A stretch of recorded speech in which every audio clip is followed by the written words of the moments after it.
That's why I. Oh, sorry. Why I? Oh, your wand Mehgan, your wand was sticking out. Yeah. Yeah.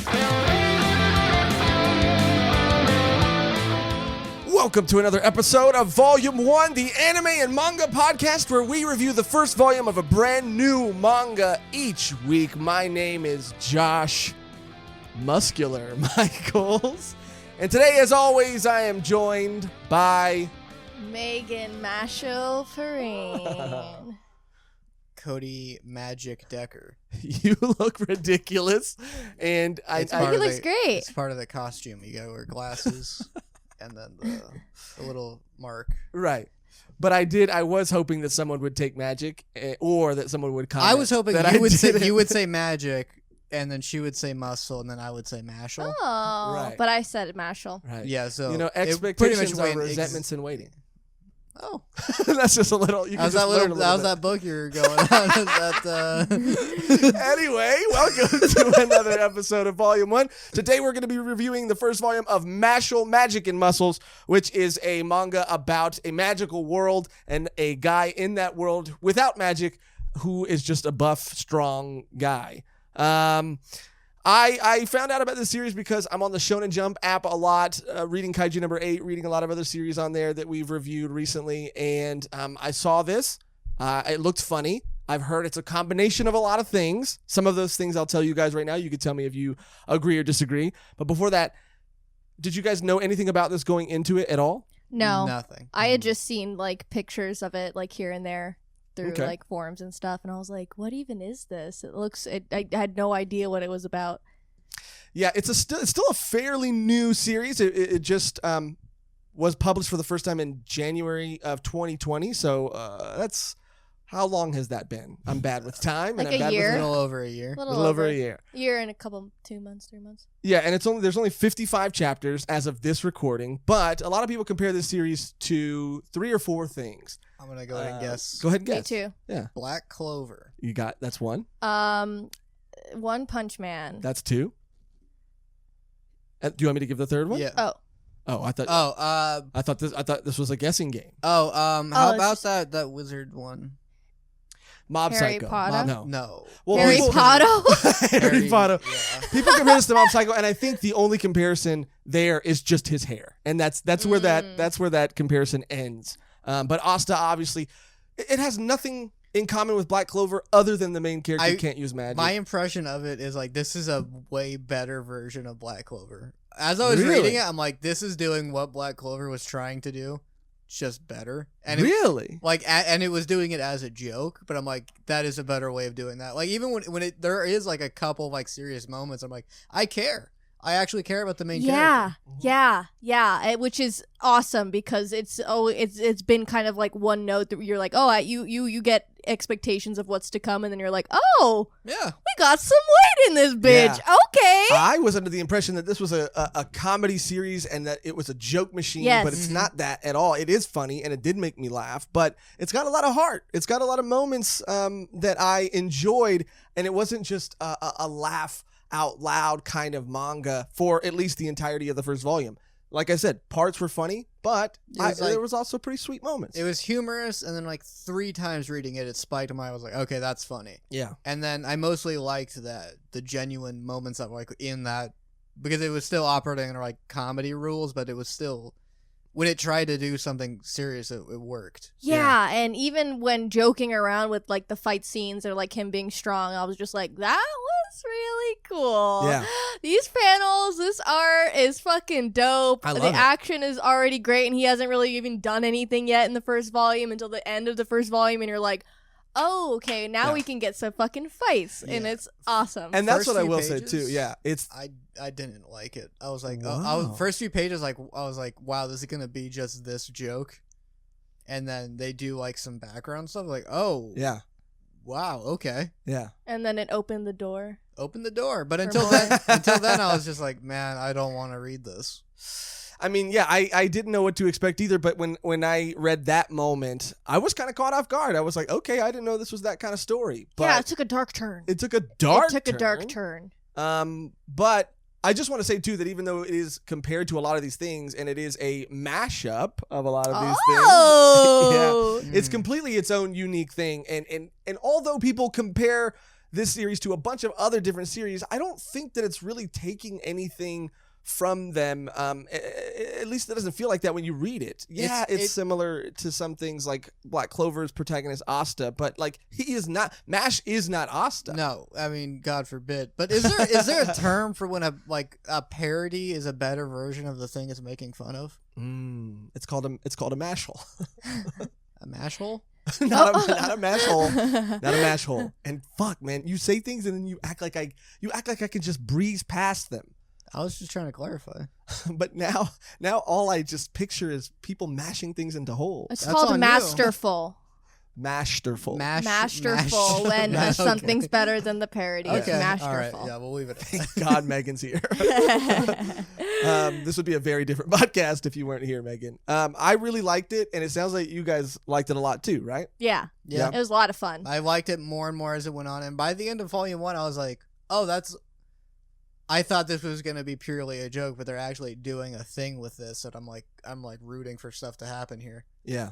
It does also feel like it is trying to poke fun at a lot of series, but it is also kind of saying something about this world where people are looked down on, and they're cleansing the gene pool of people who can't use magic. Because that's the thing, right? It's like, oh, this guy, he doesn't have magic in a world where everyone has magic, and he's really strong. So you're like, oh, so the Black Clover thing. And he's lifting like giant dumbbells, and I'm like, oh, is that the... And they go into the background with him where it's like, there's a eugenics thing going on. Yeah. Yeah, his dad was like, if he can't do magic, he's just going to have to fucking train his ass off to be able to even compete with these fucks. And to your point too about the One Punch Man comparison, or I should say that you were worried that it was going to make the same joke over and over, which although I do love season 1 especially of One Punch Man, that was my problem with it, was that it just was one joke over and over and over, and Mashle doesn't do that. Now that you said it, actually a Mob Psycho comparison does make sense, because Mob Psycho is like kind of a comedy, but it's also like one of the most emotional series, and because his thing is like, oh, super powerful psychic, but he does still have to fight. And he has like difficulties in fights, even though he's the most powerful one, but there's like, well, this person can use it in this way, and that makes that like...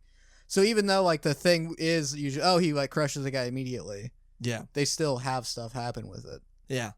Yeah, I thought this, like you said, Megan, was a lot of fun. The Harry Potter comparisons, though, I mean, totally. I mean, it's blatant. It's blatant. I mean, it has to be when you're talking about a magic school, and it's just is so funny. Like they have to. Yeah, Cody, has never seen any of the Harry Potter films. He's never... Okay, let me repeat that. Let me just repeat that for that. He has never seen any of the Harry Potter films, ever. Tell him, Megan. I did that on principle because I kept getting called Harry Potter, and I'm like, well, I'm not going to know what that is.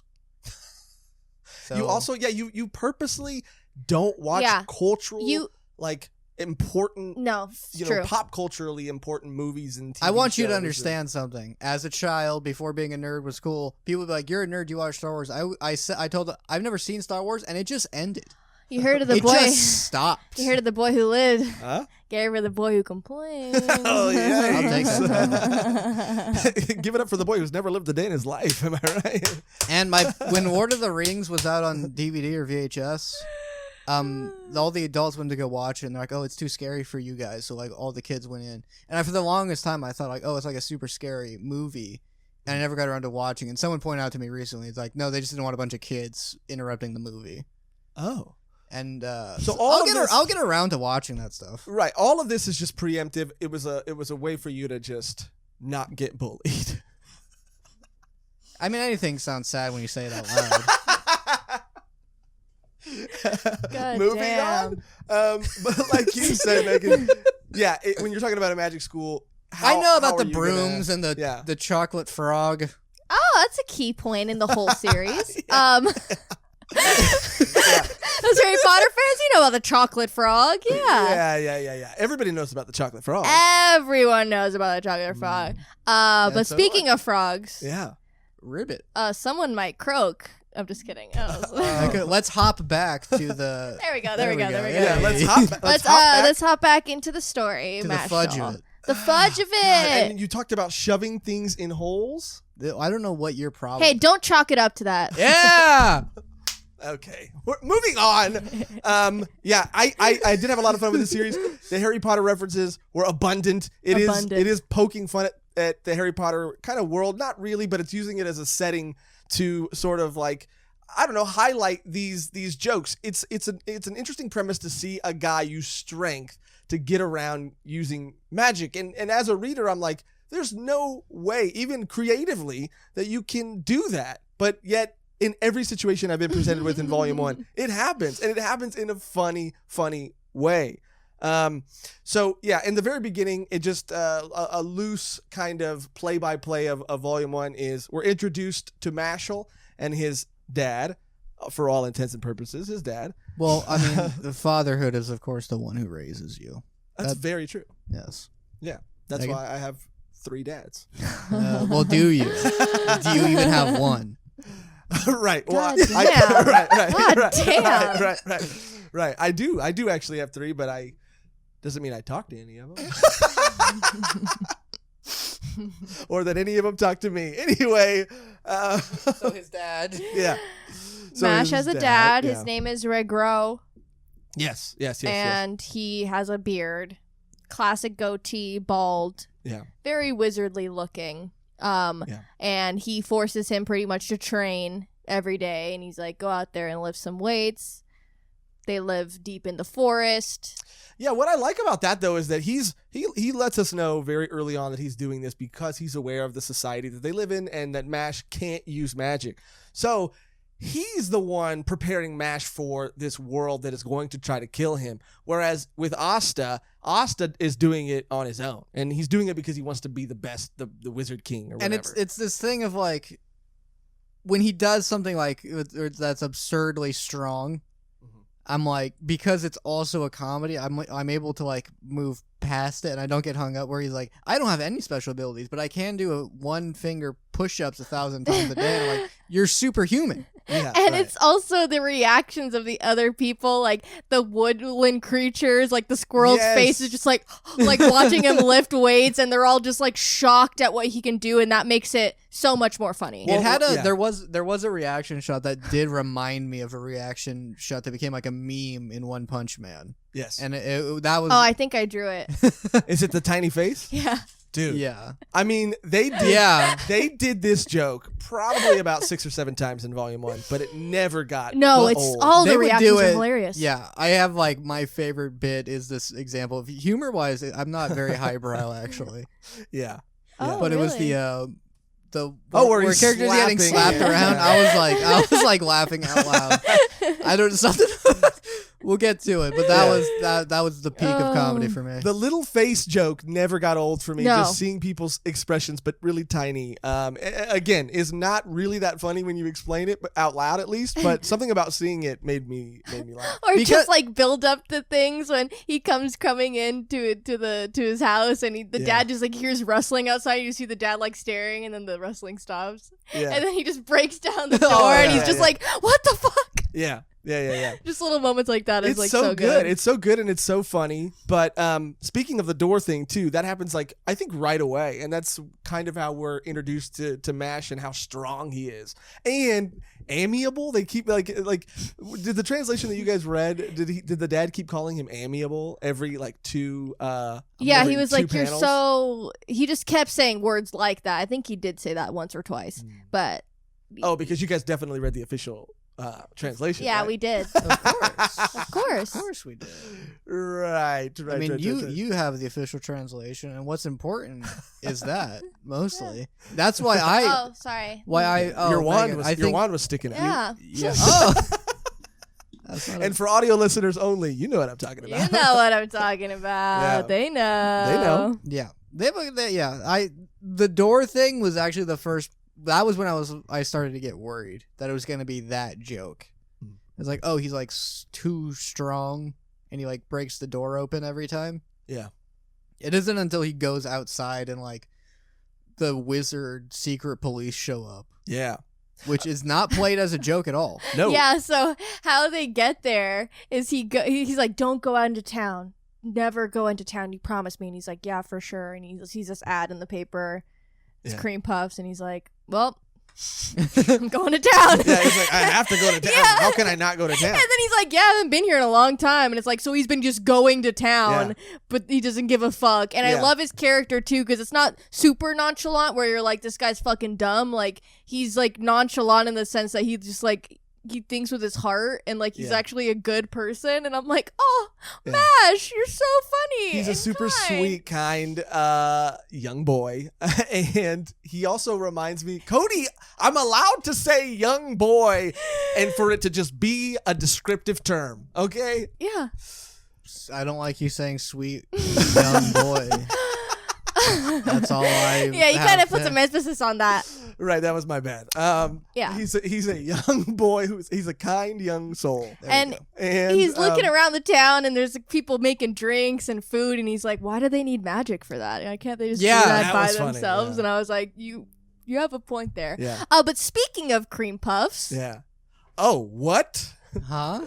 I brought a little surprise. I kind of just spoiled it, but I don't really care. I kind of figured that you guys knew. Yeah, what's funny, and I do want to let everybody watch. A little bit of thought went into it. I was like, oh, I ruined, because I didn't know until I thought about it. Did you get cream puffs right now? Yes. Oh my god. They're not as big as the other ones, but I've never had a cream puff in my entire life. I've been called a cream puff, but I've never had one.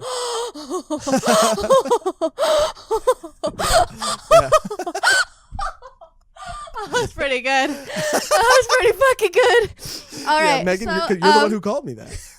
Did I? No. I was like, that's really funny. Good job. Pat on the back, Megan. But you guys take a bite first. I will say that the cream puff thing. How are they, by the way? They look delicious. Mm-hmm. Good. Mm-hmm. The cream puff thing did remind me of Psyche K with his coffee jelly. Mm-hmm. And I, to this day, have never had coffee jelly. And we've talked about going and getting coffee jelly. I think we should go do it. I think we should finally just do it. Or we can make it. And then you have chocolate to dip it into? Yeah, it came with Nutella. I knew someone that was like, oh, I could make coffee gel. And then they moved. But oh, that's sad. Yeah. All right, I'm going to give cream so while I take a bite, you guys give your description of what you just what just landed in your mouth. So I understand why Mash eats these. Oh. And when you they're think delicious. Oh my God. It's a combination of the magic of chocolate and the muscles of. You like it? The muscles of your mouth. Yeah. I'm going to say this. This is absolutely amazing. What if anybody out there watching or listening has never had a cream puff, stop what you're doing.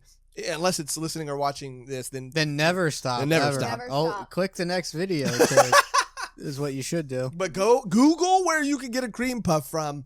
And do your mouth and yourself a favor. Wow, this is worth being abducted by the secret police to be eliminated as per the eugenics program of our magical society. Wow. Yeah. I get why he risked that. He did. He loves them. It makes sense. I mean, that's incredible. He has to have them. I mean, you just like gave so much more context to the story right now. But speaking of that, Cody, you're absolutely right. That does happen. And he does go out into town and get discovered. And we find out why he gets discovered, because his hood gets blown off. And because he walks into town in a little bit of a, I wouldn't say disguise, but it's a robe. And the hood gets blown off, and it's revealed that he doesn't have a mark. And I guess that's how you tell if someone can use magic or not, because they have a birthmark or some sort of, they describe it as kind of like a scar later on. Yeah. Too. Do they get given them? Like, do they put it on them at birth? Maybe it's like that Dr. Stone thing where after that you're not a stone anymore, you just have scars on you. So like, oh right, mayhaps the magic courses through your body and it emanates a mark. Yeah, but I got cream puff in my throat. Not again. Not again. But what's weird is that it doesn't look like a scar. They do kind of call it a scar, but it's a specific color. And what color is it, Cody? Black. Yeah, long-time listeners and viewers will appreciate that. It is black. Shout out to the color black. Yeah, you're wearing a shirt in memoriam. Right. I'm wearing a cape. It's an oversized shirt, but sure. Yeah. The audio listeners don't know that. You're right. Guy. You're absolutely right. But he gets caught out and about, and the secret magic police catch wind of this and follow him back into the woods and confront his father first, because his father finds out that he was in the city, and as his way of punishment, which is also a funny moment too, he goes to punish him.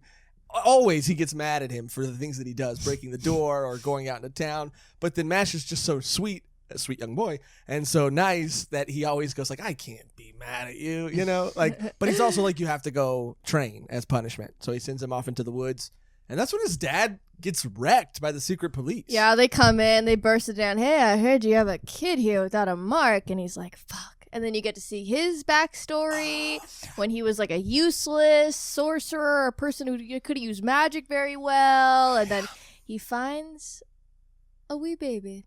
He finds a wee baby. Without any marks on him. Now, when this typically happens in anime and manga, or actually any form of storytelling now that I'm thinking about it, when there's an orphan baby, his parents are going to have some sort of significance in my mind. I don't know, but it also did make his dad a little more... endearing to me. Yeah, I hope the reveal, and this is going to sound bad, but because it would make for a more emotional story for me. Mm-hmm. But I hope his parents abandoned him when he saw he didn't have a mark on his face, and they're like, oh, well, I guess he's just trash. Yeah. I think that's kind of the implication, though. Yeah. In a weird way, you hope for that because it would make the emotional impact of the story, mean more.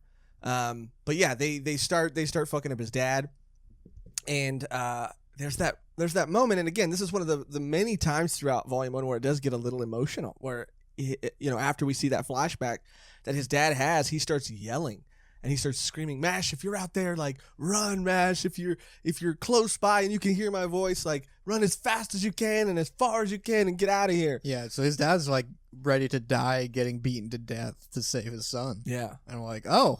Yeah. That's like a couple pages from like jokes about cream puffs. Yeah. Yeah. He's like, I just love cream puffs so much. I'm like, oh, that's why your father's going to get beaten to death by the police. After having one, though, worth it. Oh. Worth it. Yeah, these are like the bite-sized one. Imagine like a full one. Oh, a big one. Yeah, I couldn't find the big ones, but... But dude, when Mash busts in too, when he busts in to save his dad, I mean, this is where you kind of get the idea of what the entirety of the series is going to be. It's not a joke that gets, overdone, but it is sort of just him using his strength to just fuck up people who can only use because magic. One of the police earlier when he is in the city, he like rips the guy's shirt. Yeah. Oh yeah. And then that same police guy is at this house again. Yeah. He's like, I had to change uniforms within a couple minutes. And then Mash rips it again. And then the funniest bit for me was when he smacks him. This is where you lost your mind. This is when I was like, this is hilarious. He smacks him and he just looks like offended. Yeah. He's like, oh, and he smacks him again. And he smacks him like 3 times. The whole time the guy's like, oh my God. Yeah. And then it just, the final one is him just like, this flurry of smacking this guy around. It was very funny. And speaking of the art style too, I do think that at times this series can be a little crudely drawn, but for whatever reason, and again, with comedy, it sometimes adds to the humor a little bit. And it adds to the jokes. With series like Way of the House Husband that are comedies, which I think are a standout comedy to me that I've read recently, it's also beautifully drawn. But even when there's that One Punch Man meme of Saitama and his face when it's just that crudely very simple, expression. Yeah. It adds to the humor and it makes it so funny. So while the art can be cool at times, most of the time when it is drawn very crudely, it just makes it funnier. What surprised me too is the scenery is not drawn crudely. It is it's very detailed and it's not cartoonish at all. Mm-hmm. Like there's architecture and like designs and stuff. Yeah, that's what makes the contrast so good. Yes. Like seeing them like interact, you're like, oh, this is funny, and then the fight scenes, you're like, oh, this is legit. That's a really good point. Yeah, because it's kind of like the world is the magic world, and then Muscle, he doesn't belong in it, so it's like his art style is like a little bit out of it. He doesn't belong in it, and he doesn't necessarily want to be a part of it. Yeah. He really doesn't care. That's another cool thing too. He doesn't even when he is forced later on, or as kind of the point we're getting to. Oh, that'll be the spoiler mark. Yeah. So I should not say it. But I like we can imply it. We can imply it, and then but now when we find out where this situation goes to. So if I said it out loud and blurted it I out, would have beaten you to death. You would slap me? I would have slapped you around, yeah. And I don't want that. Not again. But okay, so then that'll be the spoiler mark. But I do think, well then I'm not going to talk about it yet. I'm not going to talk about it yet. But there was around this time too where I did see some very clear homages to Harry Potter in the alley that he walked down to go get the cream puffs. It's Diagon Alley. Mm-hmm. Like, to your point about the scenery and how it's drawn and looks so well. I mean, it's very clear. And then later on in the series, you're like, oh, this is straight up Harry Potter. Even the teacher, you have a Dumbledore figure now that you meet. It's so Harry Potter. It's funny. Because Dumbledore, like, Harry does some stupid shit in the movies. Like, he's does some dumb stuff. And Dumbledore's always just like, you're fine. Keep doing what you do. Yeah. And then he does the same thing to him. He's like, wow, I like your character, son. And he's like, I'm just here. And he's like, oh, you're funny. Like, he can do no wrong in his eyes. Yeah, I don't know where this name comes from either, but I associate it with one person, and so every time I read it, it makes me laugh. And I don't know because, oh wait, you guys did read the official translation though, right? So it shouldn't be a problem. Of course. Right. Of course. I know every phrasing and Josh, every word to it. You better watch your fucking back after this episode because I'm going to beat your ass. More lashings. Mm-hmm. Megan, for reference, is just eating the chocolate dip. Yeah. Just so the listeners can... Yeah, the listeners know that she's just not smacking her lips around. Oh, you can hear that? Yeah. I mean, but my point is, I associate this name with one person, and I'm assuming it's the same for you. But the headmaster's name is Wahlberg. And so every time I hear it, I just can't stop thinking about Mark Wahlberg. And it's interesting because that is a good medieval name. I thought you were going to say something more clever. Well, that's pretty fucked up. It is this thing of like, oh, the thought just ends there. Like, I was like, Wahlberg. I don't know, something more like you're like Mark Wahlberg. Oh, I'm sorry. Let me try again with Megan's highbrow standard of comedy. Okay, let me try again. Wahlberg, more like Smallberg. I was gonna say, fucking. I was thinking Smallberg, and then it's like Clark Kent, but he's Mark Wahlberg. Oh, Smallville Berg, Wahlberg. yeah, Smallberg, and because Lois Lane calls him Smallville, right? So so she would call him, hey, Smallberg, and he's like, hey, remember when I did a race crime and everyone doesn't? Who are you talking about? Mark Wahlberg. Oh yeah. He Mark did a hate Wahlberg crime. killed someone. And now he's in Transformers. No, he blinded someone for life. Oh, that might be worse. I didn't know that. Do you? I mean, I don't follow Mark Wahlberg. You do enough to make a joke about him. It's common knowledge. You can't stop thinking about the guy. You love him. I mean, I don't love him, but I have never met anybody else in my life with the name Wahlberg. That's fair. Thank you. Thank you for having my back, which is usually not the case. Anyway, remind you of Mark Wahlberg. Yes. Your hero. Yes. Your hero. Okay. Your right. Lives the life you wish you could. Your dad. No you pain, no wish gain. you had. If my dad was Mark Wahlberg and that was the reason why he didn't call me, oh god, then I'd be those like, kids that make up stories about their dads being like celebrities or like fucking this guy over here, Stone Cold Steve Austin. Yeah, I used to think he was. Right. I didn't tell people he was because I was trying to help his secret identity. Right. But when he would go and leave for days at a time, Because he was a trucker. Right. You would think that he was off wrestling. I thought he was Stone Cold Steve Austin. Yeah. Legitimately, without any hint of mystery. I was like, you can just tell me. You're Dad, Stone just Cold tell Steve me. Austin. Yeah. And actually, I do want to put on wax that my dad does call me. And sometimes too much. You know. You know whose dad? You know whose dad wants the best for him? Mashles. I don't think, is his full name Mashle? I thought it was just Mash. It's probably just Mash, but why is it called Mashle, you know? Good magic muscles. Right. Anyway, yeah. So what happens is, now are we hitting the point where we can say... because I disagree that this is a spoiler, but go ahead. Well, it's just a spoiler mark to where we're more free to talk about it. Because I understand where you're at. We are the gatekeepers of the spoiler city. Sure. And I'm sure there's a large group of people that are very grateful for you, too. Both of you. Yes. Of the two gatekeepers. Is it spoiler territory now? Oh, that's a good point. Yeah, I think... Is it spoiler territory now? It's spoiler time! That was really good. That was like Voldemort. An Exploileriomus. Exploileriomus. I liked it. Take. I liked it. Thank you. Yeah. Well, we'll cut the other one out. And what I liked is it stopped you from drinking the chocolate dip, which you were in the middle of doing. Yeah. I also, you think I'm gonna stop? Yeah. I also like. It's so weird to me your eating habits and everything like that. But that's a whole other episode. Anyway, yeah. So can I say now that this is the point in the story where we're given the premise of why everything must occur the way it must occur, and that is that the magic. What would his title be? The magic detective, the Grand Wizard. No, the guy. He's like the head of like the magic police. I think they say. Right. His name is a magic cop. Brad Coleman. The people you're on the run from. Whoa. Yeah, the magic pigs, you know? yeah. Basically making gives him the donuts disappear. I like that. I thought it was a fat joke, but then when I realized it wasn't, I liked it. No, it's against your sworn enemies. Yeah, the fuzz. Yeah. No, the people who steal donuts from you. Yeah.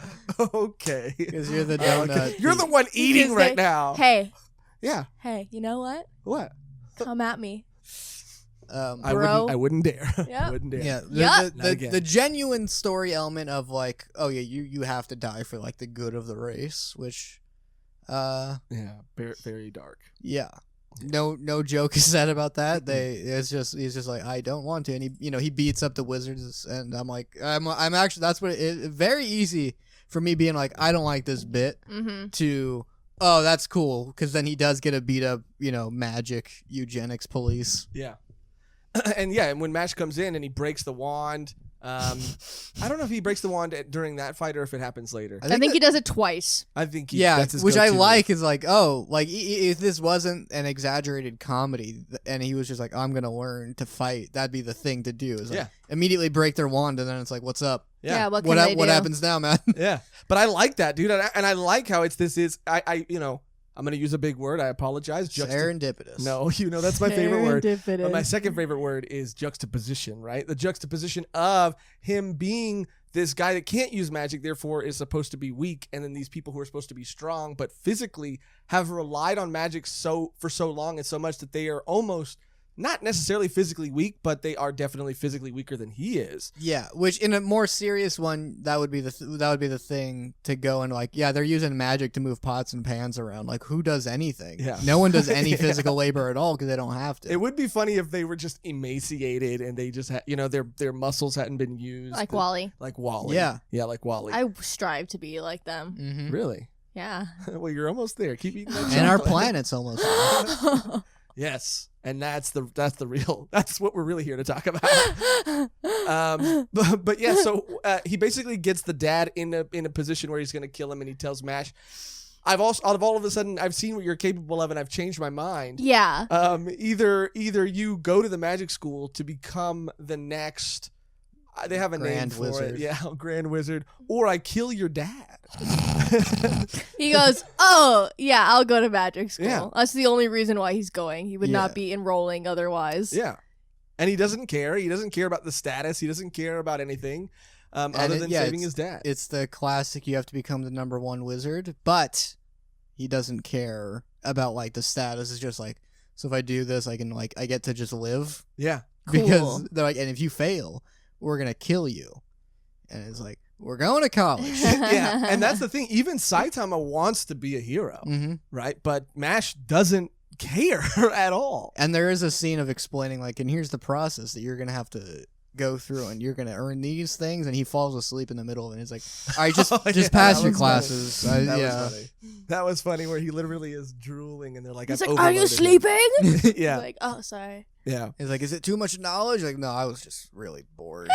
And they start to talk about like the politics a little bit too, and how this magic school is essentially a place that breeds the next generation of the council of magic. I don't know. It's the top of the top. The magic bureau or something like that. Yeah. All the best of the best. Yeah. It's a lot of stuff where I think that's part of it too, is like you get what it's going for. Yeah. There's a group of wizards that are the most powerful, and you need to get in there, and that's not even the important part. The important part is Mash in the comedy and some of those genuine moments. But he's at the entrance exam. He still has to apply, and this is the first time where we see him kind of have to use his strength in a creative way to pretend.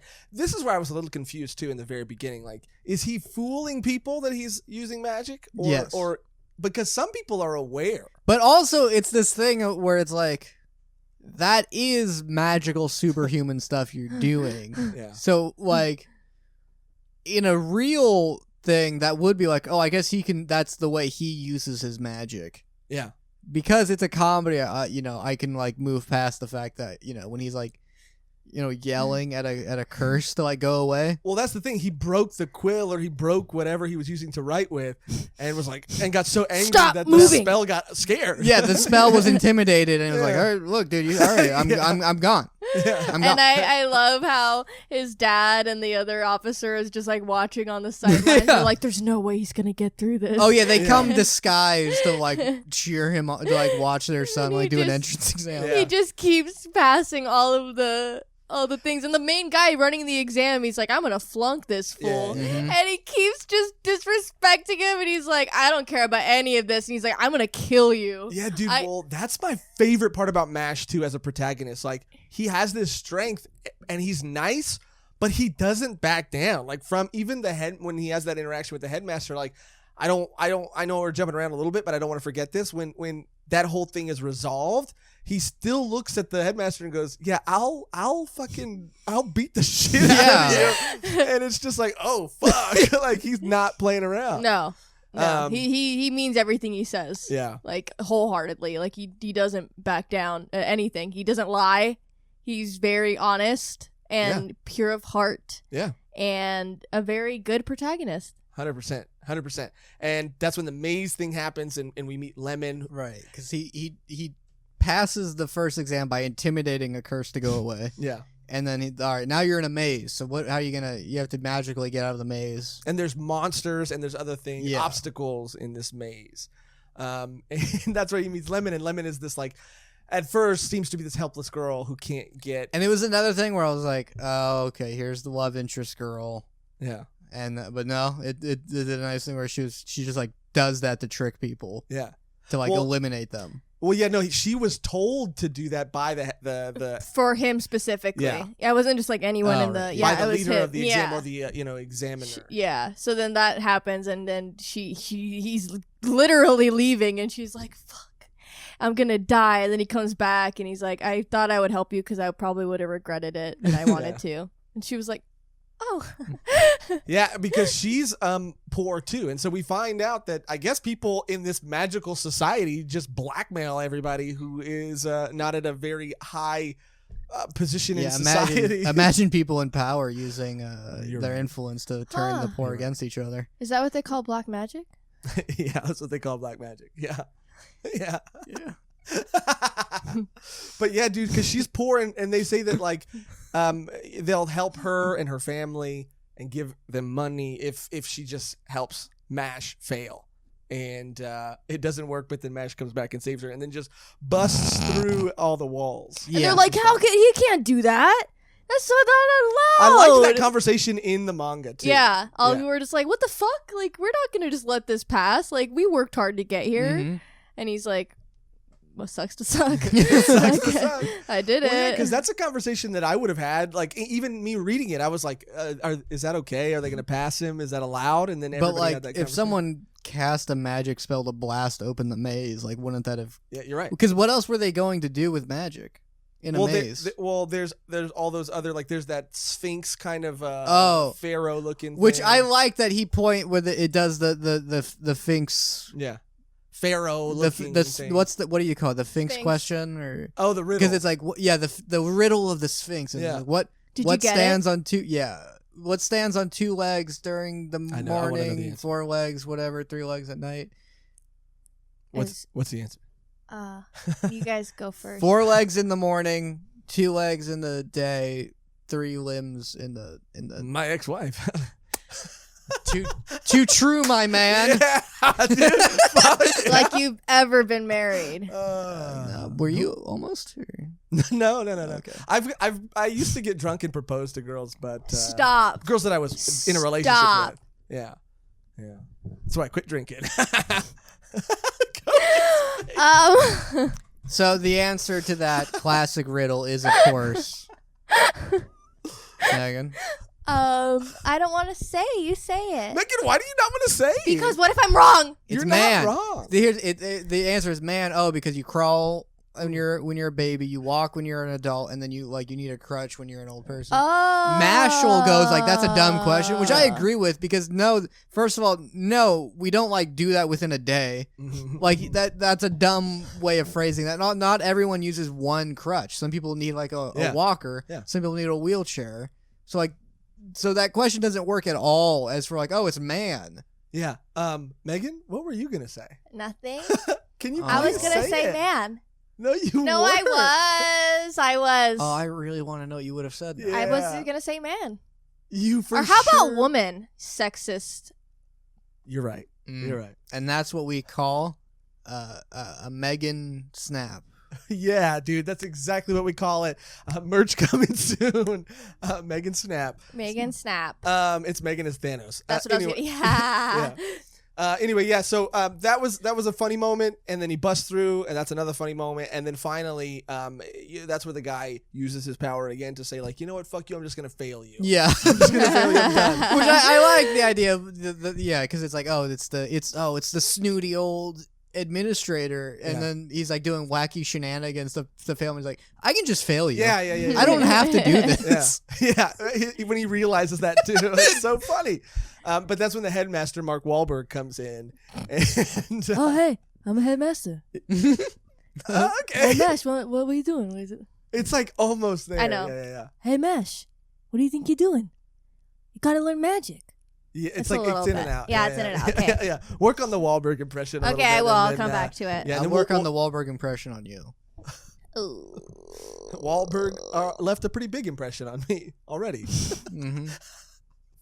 Anyway, Mark Wahlberg shows up and it does this like ring of smoke around Mashle and sort of transports him to his what would you call it? His Domain. Yeah, his domain expansion. Now we can put Jujutsu Kaisen in the Title. tags. Yeah. Is Mashle Jujutsu Kaisen? What's great is that's just making fun of Josh. Okay, all Is it right. thumbnail? Little- yeah. Is Mashle Which I'm the sure next I've done that. jujitsu? Yeah. Is Mashle? If we keep saying it, the YouTube algorithm will hear Is it too. Mashle the new Mark Wahlberg? That's not bad. I'm gonna use that now. I have to. And he brings him to his office, his domain, and he basically tells him, "Look, I need to know whether you're good or evil because we give people a lot of power here, and I need to know how you're gonna use that and what you're gonna do with that.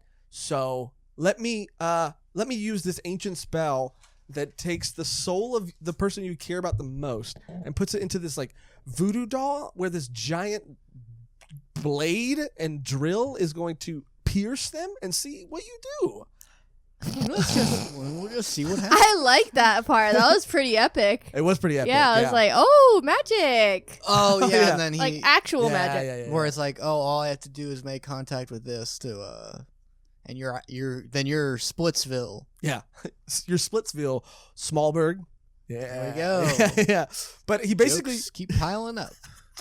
he basically says, everybody that you've come across so far, you have the strength to beat them. What happens when you don't? When you face someone that's stronger than you, will you still be the noble person that you've been so far? And so I did think that was even like really well done. And so of course Mash is Mash, so he doesn't back down. He stops the blades with his hands, and blood is just gushing out of his hands. Yeah. And he's not stopping. And he says like basically what Cody said. He's like, all I have to do is that's a very powerful spell. It must take a lot of magic. All I have to do is outlast you, which is amazing. Yeah, and it's this thing of like, that's really good character writing. Yeah. That I'm getting much better character writing in a joke character than it's like I would like to see that discussed in Superman, where it's like, because I know it's like, oh, well, it's like he gets to be like non-lethal and all this stuff, and he gets to be calm, but like, what would happen if he like had to fight dirty? Yeah. I mean, I agree that this is like really well written as a story and the characters within that story. And it's even kind of shown with Mark Wahlberg at the very end of their interaction. He basically says, you've proved it to me. now you're in the school. And I think there's even another moment. That's the thing of like fair is fair. All right. Yeah. Might well you pass the test. Yeah. And I think, correct me if I'm wrong, but I think he's also aware that Mash can't use magic, right? Because he does say, like, you're going to have to face a lot of obstacles, and this is not going to be very easy for you, but I believe in you, and I feel like and know that you'll be capable and able to do it. It's kind of like a Dumbledore situation where he like knows more about Harry than Harry knows about himself in the beginning. And he looks exactly like maybe Dumbledore. they're alluding to that. Maybe he might know his parents or something. Who knows? Because you keep saying Mark Wahlberg, I forget this is the Dumbledore type guy. Yeah, Dumbledore. Yeah, he looks exactly an identical to Dumbledore. So yeah, it's not the teacher trying to fail him. He's like, all right, well, I'm like the head administrator Gandaldorf. He comes in and he gives him the test to test the character, and then he's like, well, all right, well, join it. And Mashle, he just had like a mark put on with like mascara or something, like on his face to like blend in. Yeah. And that's the moment where they kind of talk about it being a scar, but it doesn't look like a scar, but everybody has these marks. And we do find out later on that the marks can mean how powerful you are. And that's with a character later on that we meet who has 2 marks as opposed to 1. But he gets accepted into the school, and this is where we meet Finn, his roommate, who's who I did get a little confused initially, because we're shown this like news sort of channel where they're talking about and praising this like student for being super powerful, and he kind of has a similar hairstyle, and for a moment I was like, is this the same guy? But it's not. It's very not the same guy. But yeah, Finn is this like quiet, kind of kid who just wants to lay low, be under the radar, just kind of get through school. He's been in there's 2 types of students too, by the way. People who've been in this school for a long period of time, and people who transfer into this school. He's been in this school since he was a kid. So he's kind of giving Mash the ropes. Now, I almost forgot a moment with the girl character, Megan. Do you have her name written down? Lemon. Lemon Irvine? Because Levin Irvine. She admits to like, after he saves her, like before he finds out that like she tried to sabotage him. Oh yeah. And then she confesses because he saved her, and then she says like, and then also he said he would marry me. That was so funny. Where he's like, I didn't say that. Yeah. She just tries to sneak that in. He's like, well, you implied it. I like that too. Yeah. I thought that was a really funny character moment. That was hilarious because you implied it, meaning, and it shows their conversation, and it puts in parentheses what word they both filled in, and hers was like, I don't want to be a burden to you, and she meant emotional burden. And he's like, you're not going to be a burden to me, because he thinks physical burden. Yeah, it was like, I'll carry your burden. Yeah, you as a burden. He's like emotionally for the rest of my life. He's like, I didn't say that. But also, like, back to Finn and meeting Finn, it makes Finn this character that's going to give us exposition and explain to us the rules of this entire world, and that's the reason for him existing. But he's also a funny character, and also has a very endearing moment later on. Yes. But this is where it gets super Harry Potter, and everything gets very Hogwarts, even down to the robes and down to the, we meet like a Draco guy, and we see them playing Quidditch. Yeah, the games, the sports, all of it, and all of these moments have this hilarious. It's not like. It's like Harry Potter, but it's taking that and making it 10 times funnier. Like when they're playing Quidditch, they're just on brooms. Dulo, and he's like, "We're gonna win this," and he's like, "I don't know how to fly a broom," and they're like, "You got this." He's like, "I don't know." Well, he recruits him, and I loved that jock character that like gets him in, and he's like.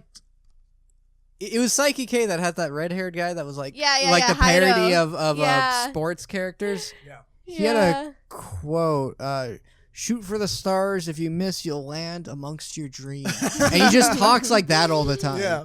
And he's like, you're not shooting for the stars, man? Yeah. And he's just so hyped up, and it was just like Mashle didn't have the heart to be like, I'm not doing this. Yeah. And it's so funny because he uses these like phrases and gets them wrong, and then combines the 2 wrong things into an even more wrong thing, and it's just so funny. But he recruited him because when they were learning how to fly their brooms in the first place, Mash was like, first of all, how am I going to get it to levitate into my hand? And he just stomps the ground so hard that the broom bounces up into his hand. Yeah. And then me as a reader is like, okay, how is he going to get it to fly? And how is he going to beat this guy who challenges him to a race? How's he going to beat this guy? And what he does is he fucking takes the broom and throws it so hard and so fast and then runs and midair mounts the broom. Yeah, they're like, he mounted it. Yeah. And then he points out, he's like, you just fucking jumped. Like, you did not fly the broom. They're like, he was on the broom. Yeah. That's one of those things I'd be like, oh, I forgot this was a comedy. Yeah. And that's why the guy recruits him. That's why the guy doesn't accept or doesn't hear him say, like, I can't fly a broom. He's like, I saw you and I saw you win and I saw you do what you did. You have like, the heart of stars in your dreams. Yeah. And then it leads to around pretty much the end where they're in their first match and he can't fly. And there's two moments that are really standout moments to me. And it's the moment at the Dulo match, but then it's the moment also with the vice principal. And yeah. Well, you find out there's this fucking asshole that is, I forget, I think they do it in, maybe not Sakamoto. I'm thinking of a series where they have like this lackey type. They're like, oh, I'll help you, but you have to help me first. And he's like, sure, I'll help you. I'll help you. And he's like, okay, go get a soda for me. And he's like, okay. He's like, oh, can you clean this off for me? And he's like, okay. And he's just doing shit to like fuck with Mash. And Mash is so dense, he doesn't understand that this is not gonna help. He's not gonna help him. He's just being like a slave. Yeah. And he keeps seeing that his textbooks are ruined. And he's like, what? Okay, another one. I guess I need to borrow yours, Finn. And he's like, no. And he's like, oh, you're such a good friend. He's like, didn't I say no? Yeah, he does a Cody. Yeah, he does a Cody. Oh, I'm sorry. Did I say you could borrow my books? Didn't I say no? Yeah. Yeah, it's asserting your... Anyway, you know what's funny is that thing of like dropping something on the ground so they could... My friend did that because he was a prison guard. Did what? Made people pick things up? If there was like, oh, that guy like abused some way, like you could find like, so he would he would purposely like clean that up. He would spit on the ground and tell them to, like clean that up. No, yeah, he joined the Marines. He's like a. So he just my god! So he like went. he worked in a military prison. Hardcore shit. Yeah, real hardcore shit. Yeah. And I just be like, so did you play any games when you got back? And we were just talking about video games. Yeah, he played some real different games. Yes, the game of life.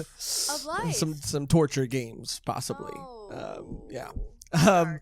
But this was like this was the moment that I was talking about earlier, where it's this like really endearing moment for Finn, and also this like really cool fucking moment for Mashle too, or for Mash, where.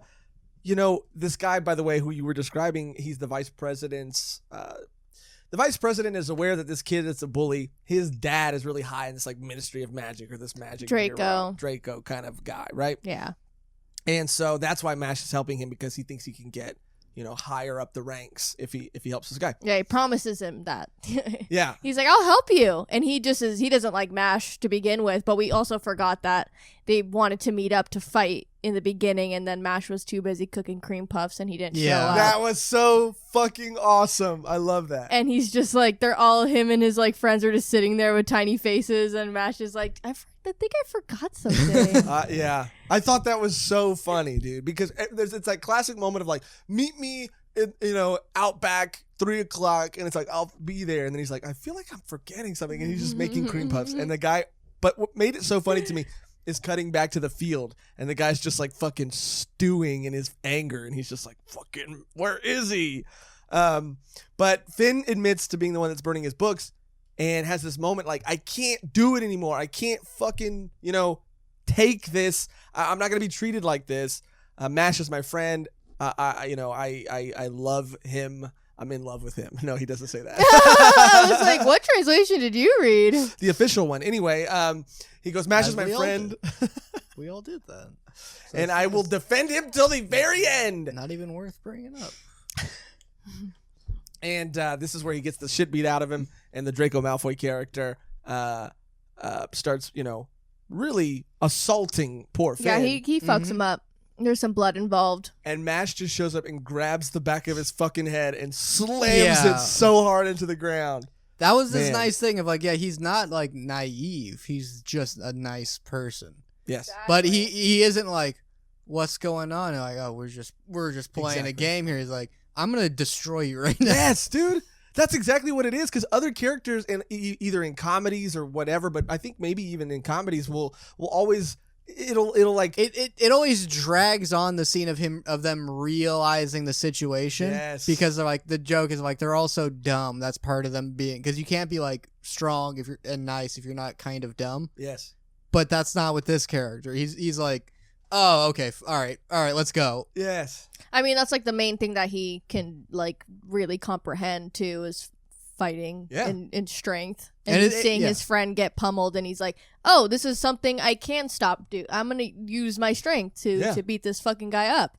And it's so crazy because then there's the moment where the vice principal shows up, and you think like, okay, this is where Mash gets expelled, or this is where... They're even saying it. They're like, you're out of here. You're done.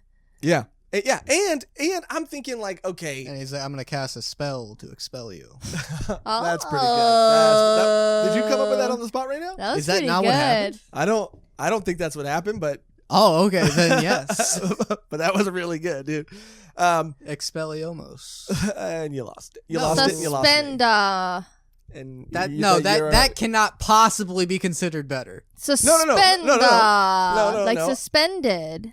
Yeah, they're both bad. Suspendiomos. They're both really bad. Expelliarmus is... What is up with the almost? I'm pretty sure they say that. You keep pushing the almost onto us, like... I was almost... Right. Oh, Cody's on it today. Is he? Yeah. Yeah, do the muscle thing. Ew, I don't like when you do that. It's fitting for this manga series, though. When you do this... I can't... Yeah, it is weird, but it fits. It fits this series. But dude, that's where this next moment happens, and it's also a fucking badass Mash moment where he's like, I'm gonna expel you. You can't treat him like that. That's just the way the world works. And Mash is like, I'm going to bury you alive. And his head's just sticking out of the fucking tile, and he's just like, because he breaks his wand again. Oh my he God. breaks his wand. I love that. He was like, you're gonna expel me? I don't care. Like they had that thing of like, and loser gets expelled. Yeah. And he goes like, no big deal. And he's like, actually, that would be a pretty big deal. Yeah. And then now he's like, you're gonna expel me? All right, you're next. yeah, dude. And it's so fucking cool too, because he never ever questions what he's doing or why he's doing it. Like, it's never a thing like, maybe I shouldn't do this. He's just like, I'm gonna protect and fight for whatever I want to fight and protect. Then it's like, well, I'm already getting expelled, so what does it matter if I take out someone else? And then after that, he just gets called into the fucking domain again. And he's like, you know why I called you here today? And he's like, no. Yeah. He's like, is it because I stayed in doing cream pies? Yeah. And he's like, no. You idiot. No, because you pummeled the vice principal. Yeah. And he's like, oh, and apparently that's like a big fucking deal. They go into some history about it, the law of you doing that, and it's like, this is actually something you can't come back from. And he's like, well, and he's like, However, you're a funny kid. Well, it's implied that he's like, I don't like the systems that are in place. That was the thing, because I recognize the however meme from Harry Potter. That's where it's like any time another class does good, they go, yes, congratulations. However, Harry Potter wins. So he does that. Not how the series works. Vaguely, right? He hasn't watched it. He goes, however, and then he goes into like, this system is corrupt. It's full of people abusing power, and it's gonna be you and me. Yeah, we're gonna go at that. I'm like, I really like that. Yeah. He gets a nice moment of like believable. It's like, oh, this guy rules, and then he's like, all right, you're gonna have to become the #1 student. You're getting a series of tokens. You get coins. There's gold. There's bronze. There's silver. And did I overload you with? No, I don't care. He's like, okay, look, you need to do good in your classes.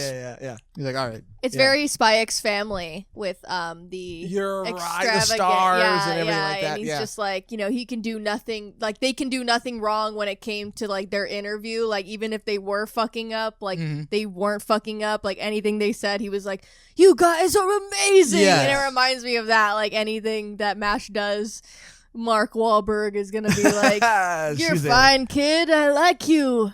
Yeah, and you're right. It's very Spy X Family in that way, and I don't know. I really liked his reasoning for, like you said, backing Mash up. It makes sense. He's like, I don't like the system in a certain place. We're going to take it down together. Yeah, back that Mash up. Back that Mash up, dude. Yes. It took an hour, but we got there. We got there. And now,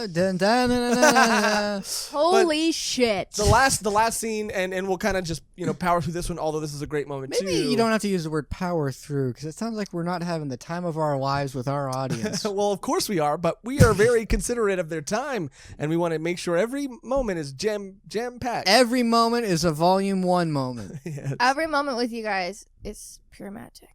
There we go. Magic almost. Stop with the almost. Yeah, you got to cut that out, dude. But the last scene is like you were saying earlier, the Quidditch match or the Dulo match. And it's another situation where I'm realizing, like, how the fuck is he going to pull this off? Like, how? It's not possible. And every time he does it. Every time he does it, which is a good, it is like One Punch Man in that sense where you just know. Like, he's somehow gonna come out of this on top. He's somehow, but it's not done in a bad way where it's like feels overdone. With One Punch Man, it's always a punch. But with Mash, it's always something. And like by the end of it, the fight was like give and take. He wasn't. It wasn't the thing of like, well, he just has to decide to like finish it. The wizard was like, I can take you out. Like, you think you can punch your way out of this? Yeah. Which it does. Someone with actual fucking common sense. Like, I have magic. I have muscles. I have 2 of these things. And it was, Mehgan has 2 because she's the strongest, obviously. Yeah. Yes. I like the peak of One Punch Man for me was that Sea King whole story. Oh, yeah. Because it created that moment of like, where's Saitama? I want him to show up and save the day. Like I'm invested enough in the story to like care, and I want the fight to just end, and they already got me like in 1 volume with that of being like, man, I want him to win. Yeah. Jokes aside, I hope because he's a joke character in this joke world, but like he's fighting against a corrupt system. Yeah. And I want that to. Dude. Yeah. And he doesn't care. Right up Cody's alley. Huh? Yeah. And he's sort of just like kind of like there. He wants to just be left alone. Oh. Okay. Yeah. But yeah, dude, the way that he gets, the way that he succeeds in this moment is by jumping as high as he possibly can and then just flailing his legs back and forth. Now, he's like a propeller. Yeah, he's floating in midair, right? Yeah. Yeah, and that's how he's like, I don't, and that would be the thing of like, that's magic. It has to be. And I love when absurd shit happens in manga, when like the audience, the people that are just watching him do the shit in the crowd or his friends, to just comment on the absurdity of what he's doing. They're like, and he's flying midair. I can totally hear them all saying it out loud, and it's the funniest thing it was ever. It was a bunch of tiny faces in the audience. Yeah, dude, those tiny faces. Yeah, needs more of that. And then they're behind, and he, his way of winning the game is throwing the ball through the Quidditch hoop, but he puts just enough of a curve on it with the tips of his fingers that it keeps making a perfect circle back to him. And the explanation of that too. Yeah, it's just so funny. Yeah. I mean, that's pretty much volume 1. I mean, we walked through it, and this was another manga. I haven't had that feeling since Kaiju number 8. Oh, which was, I was like, that instinct of like, that feeling of like, all right, I have to stop reading so I don't know more information than I should for a volume 1 review. But it was like, I want to read more of this. I think that was a perfect volume 1. Yeah, it was very good. It sets it up for the next volume pretty well. You want to know what happens. You want to know more about the characters, and there's characters we haven't even met yet that are like introduced. I don't know when, but they look cool. Like, all of them are very distinct and very, very nicely drawn, and I'm excited to see what comes next with Mashle. It's great. It establishes the world. It gives Mash his motivation, and it's just enough. Like you said, it's a perfect volume 1. It's not. I do, in a way, feel like it's just getting started, but I've been given enough to hook me. I think that was like kind of what we talked about in Hell's Paradise. It wasn't, volume 1 was a lot of setup, but it wasn't necessarily, it was like barely enough to hook me. You know? Which, to be honest, it didn't hook me. Yeah, I mean, for me, it's like I was just so curious, but it wasn't like I needed to know. Well, it's like straight off the bat, like it just straight off the bat just sets a tone.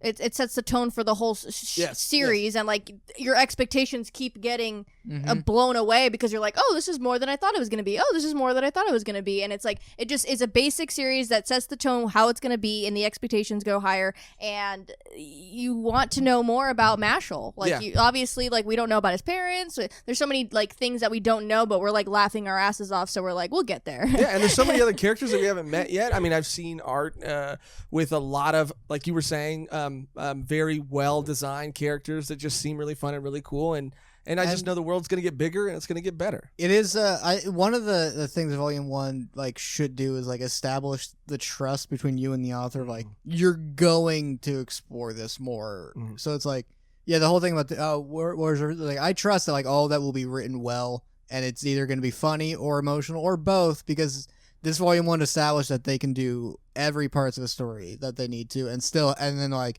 even the climax is still like a joke, but I was like, I'm still rooting for this like story to like and the protagonist to win. Yeah, you're absolutely right. It's about establishing trust, and it did that, and it did it well, and it hit every emotional beat.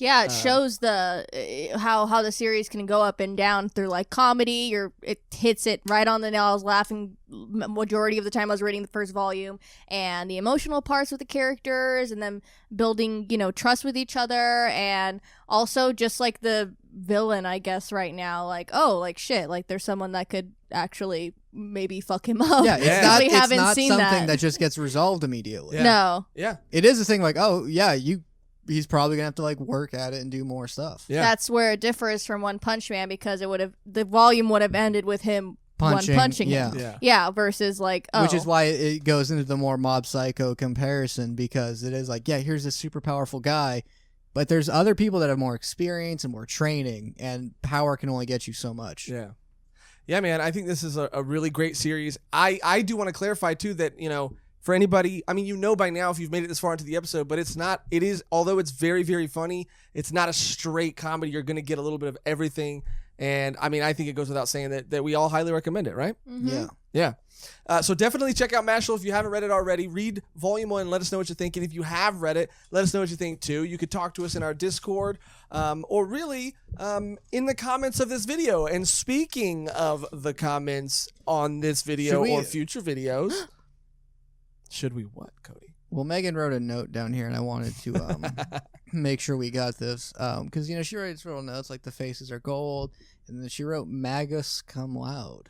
Oh, cum laude. Yeah, because they Magus I like that. Yeah. Magus. I like that. Magus. Yeah. It's like mage, right? Yeah, Magus cum laude. I thought it was fucking hilarious. Or is that in the manga? No, that's in the manga. Oh, okay. Yeah, no, it's his name. Oh, that's hilarious. Yeah, or is it Magus or is it Mages? I say like Magus. I say Magus too. Mages makes sense because of mages. Yeah. I just thought Are you saying that they orgasm loudly? No, that's the name, I guess. That's just the name of the school. Written in there. I was like, that's a funny name. Yeah, because of cum. Yeah, we can keep repeating it. Or I get it now. It's very funny. Yeah. Anyway, that's it for our Volume 1 review of Mashle, Magic and Muscles. Now it's time for the Wonder Circle, where we review, where we... The first comment of a brand new week. Each week. Where we pick comments that you've left on previous videos, and where we read and discuss them. How about I generate 3 random comments for you guys to make things easier, because you guys honestly take forever. Damn. It's a valid point. I mean, yeah, because we usually have to pull up our phones and everything like that, but and figure it out. Sometimes you pick the same one. Sometimes people forget to do it at all. Let's not worry about who. Well, no, I also I also just want to give credit to the people that are commenting, and so I want to make sure I have all the information pulled up, the name pulled up, and I did screenshot it one time and couldn't click view more, and that took a long time. But yeah, it's almost like this is taking up a lot. You're right. Volume 1 chat, can you generate some comments for us, please? Thank you so much. Beep, boop, boop, beep, beep, boop, beep, boop, beep, boop, beep. This one comes from Shugen Okatsu. Fuchi, Gabimaru, and Mei are my sweet, adorable small babies. I wish I could adopt them, but they aren't real, so... Fuck! Oh! Volume 1-chan. Yeah, I didn't know she was allowed to curse. I guess with the comments now, anything goes, Yeah, right? anything goes. And that's It's a I'm just direct gonna put that out there for the Wonder Circle. You've opened the gates of hell. Oh, I think I might have. I feel like she was making fun of hell right now, like, ooh. What are you gonna do to me, Barmy? I'm already there. Oh my God. So, that's a really good comment. But speaking of hell, They're very that was small. on a Hell's Paradise episode, Yeah. and they are very small, and they are very cute characters. Oh, yeah. May, she was adorable. Before she turned into a moth, of course, and then Oh, that was gross. Yeah. Spoiler.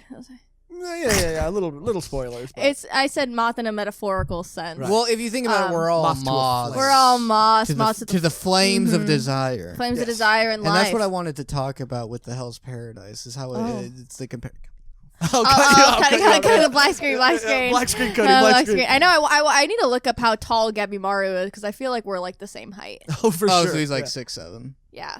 Right. This is pretty 6 tall. centimeters. I misspoke. I meant tall. It was Like you. 6 cent. I fucking hate you. Volume 1 Chun. Notice he didn't say no. There you go. Because if I say no, I can't really think about it's the canon in the measurement Because if volume I one. say in my head. If I say no, then it's like, why is he trying so desperately to defend it? He must be hiding something. You're making this really weird. Volume 1 Chun, can you generate another comment for us, please? This one comes from Children of America. I'm usually not a big fan of isekais, but the synopsis sounds interesting. Also, hope y'all finish Poon Poon at some point. That shit was intense. For some people, at least. Right. I don't It's want to funny to bring up that a lot of people have been asking like, hey, Okay. Are what you doing? when are you guys gonna do a volume done on that? I'm gonna cut away from you. Yeah, But- please. It's funny to bring that up because hey, Josh, aren't we?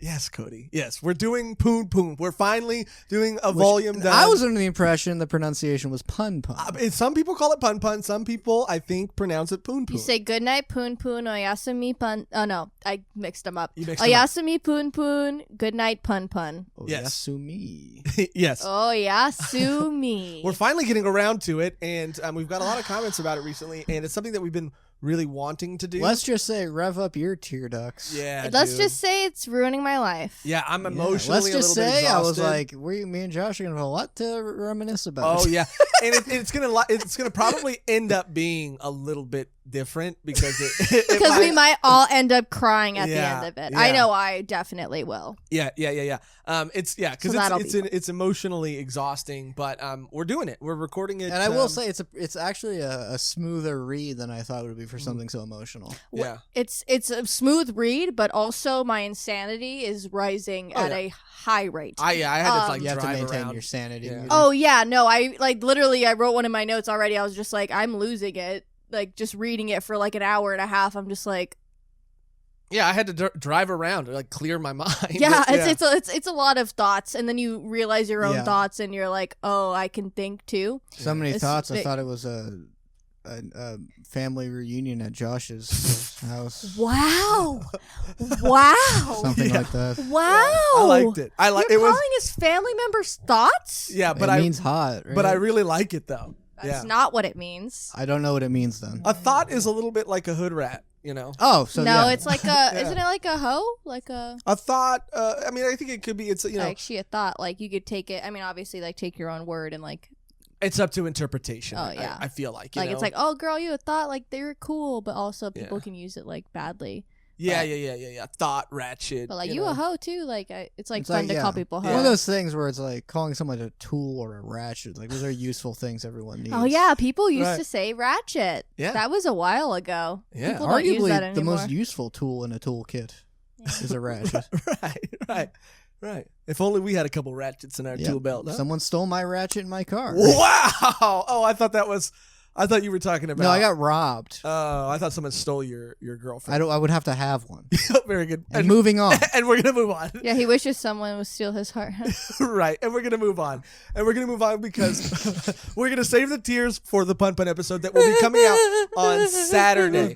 So our Patreon members are getting early access to this episode, which you can become one too. That's a good point. Is not only can they, but they should. They should. They absolutely should. But if you're watching this on Wednesday, like everybody else, then you'll be able to see the Pun Pun episode on Saturday. Patreon. Yeah. Volume 1 Sean, can you give us one last comment, please, and thank you. This one comes from Miriam Guerrero. As someone who is also fully caught up on this manga, I agree with Cody. It was painful for you guys to not be able to talk about how good it gets later on.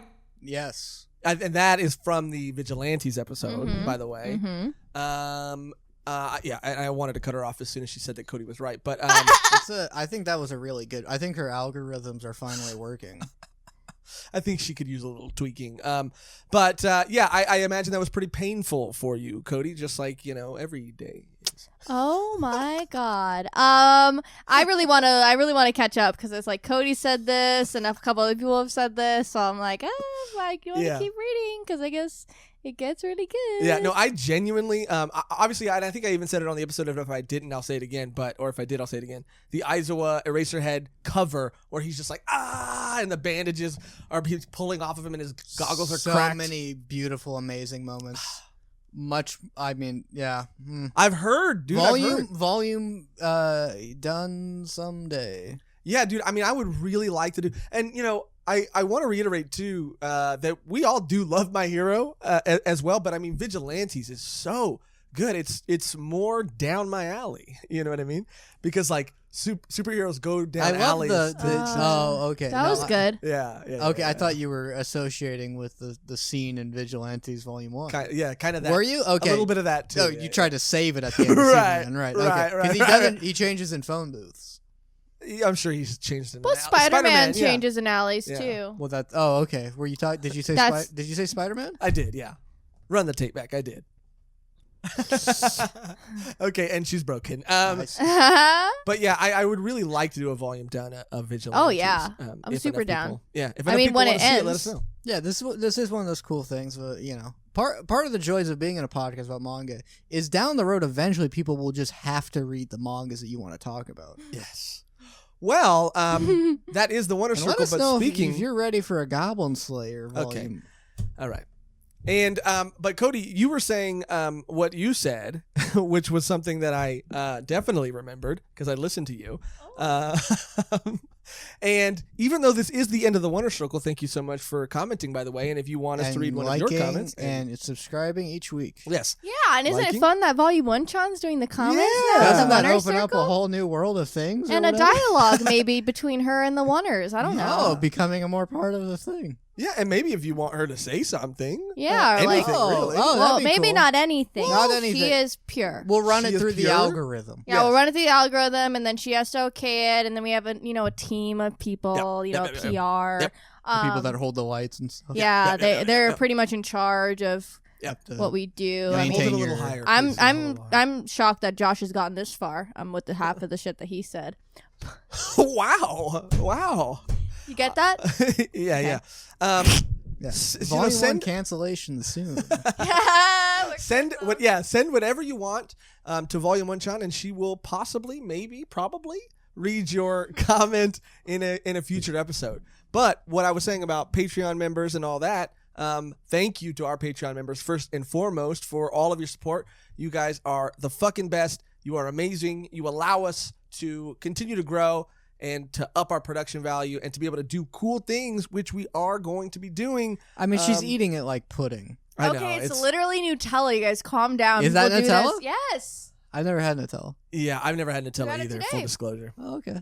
Hers will not Can spread. you eat Nutella like pudding? Well, not like pudding. I think but- it's kind of like chocolatey peanut butter. Yeah, exactly. Yeah. But we are going to be doing kind of a revamp of our Patreon tiers, and we are going to be releasing merch officially very, very soon.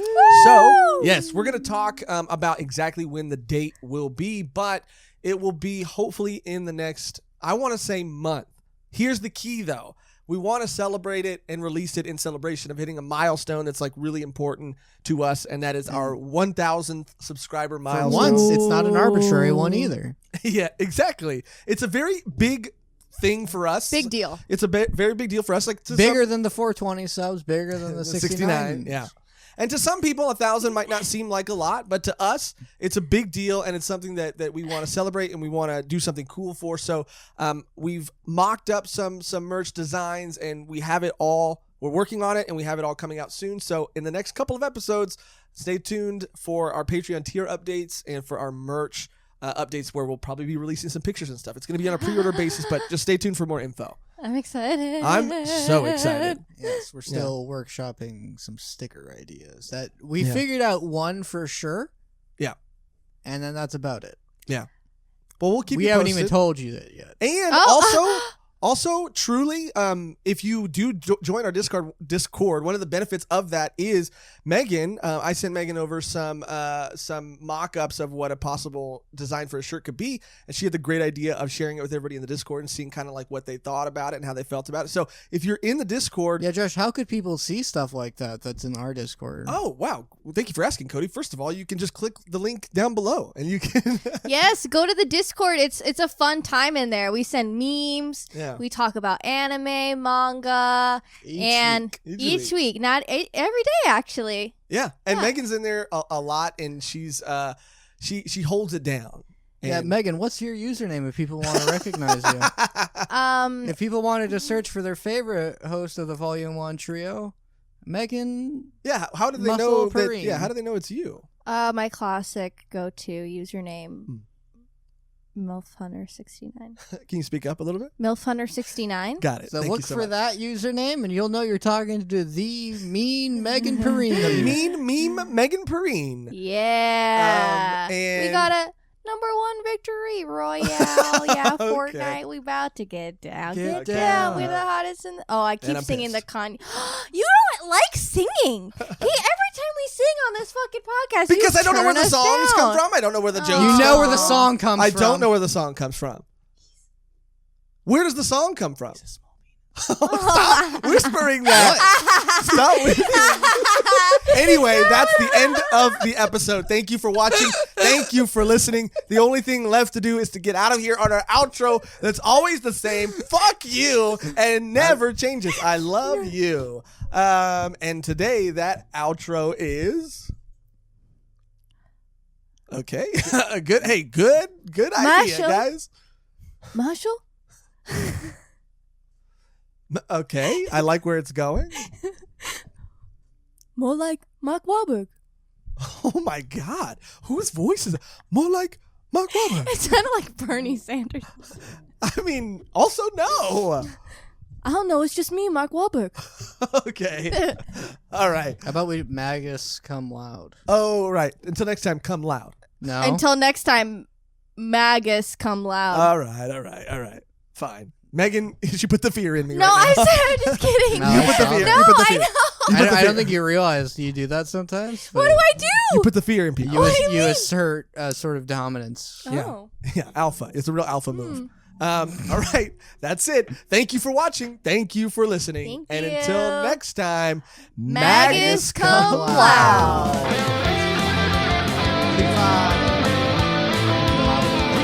Make us come loud.